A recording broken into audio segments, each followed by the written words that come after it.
अध्याय 2 सांख्य योग।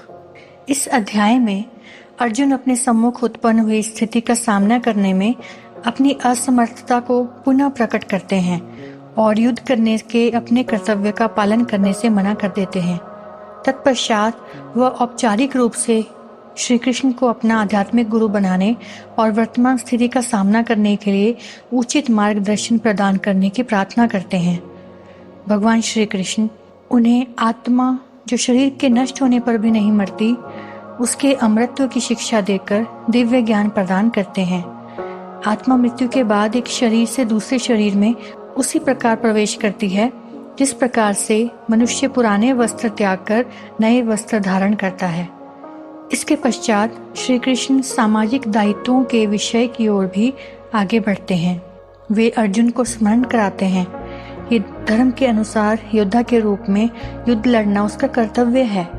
वे स्पष्ट करते हैं कि किसी के द्वारा अपने नैतिक कर्तव्यों का पालन करना पुण्य का कार्य है जो स्वर्ग जाने का द्वार खोलता है, किंतु कर्तव्यों से विमुख होने से केवल तिरस्कार और अपयश ही प्राप्त होगा।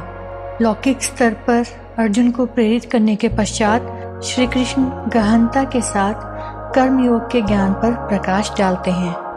वे अर्जुन को फल की आसक्ति के बिना निष्काम कर्म करने की प्रेरणा देते हैं।